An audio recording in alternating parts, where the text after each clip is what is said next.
Mass rally in Latakia in support of the Syrian Arab Army and the Syrian official delegation in Geneva.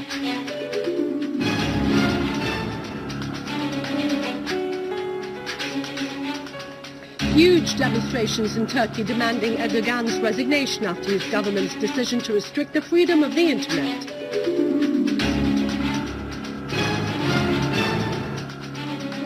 A new Israeli airstrike over Gaza Strip and Israeli settlers storm into al-Aqsa Mosque.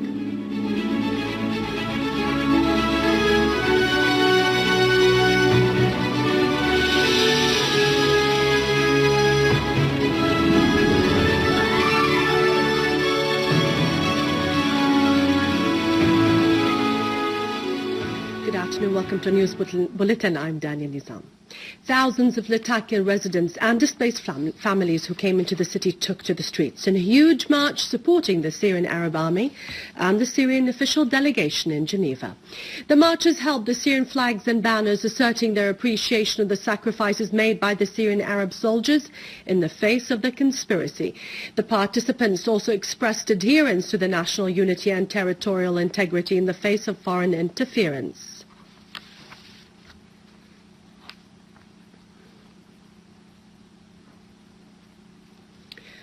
Two citizens were wounded in a terrorist mortar attack on the one-window building in Damascus governorate. The attack also inflicted material damage in the building.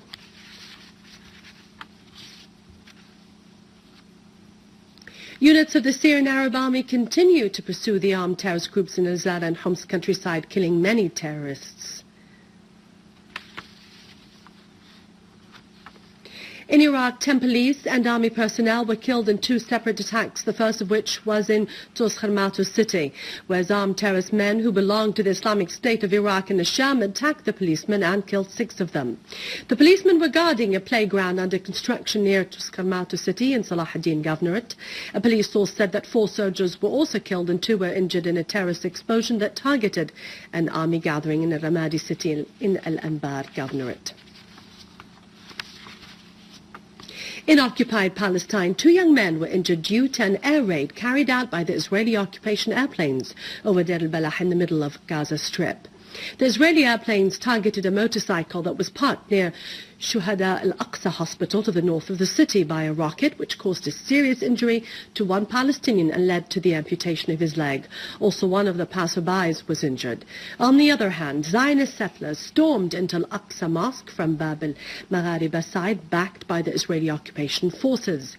In the meantime, Israeli settlers uprooted 800 olive trees in Sanjal village to the north of Ramallah city in the West Bank.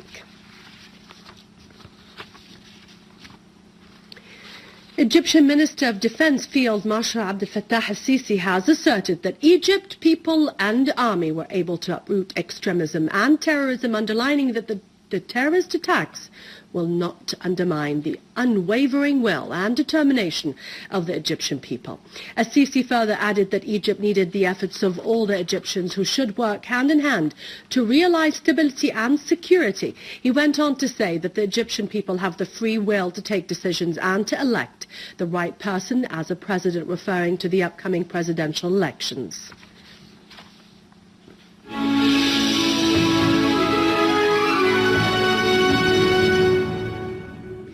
The second round of negotiations resumed in Tehran between the 2 delegations of Iran and the International Atomic Energy Agency to discuss the future cooperation between both sides.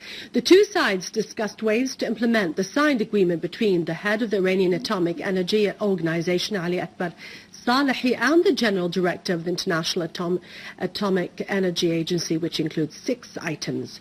Also, the discussions dealt with ways of cooperation between the 2 sides. The spokesperson of the Iranian Atomic Energy Organization said that the negotiations are witnessing a great progress.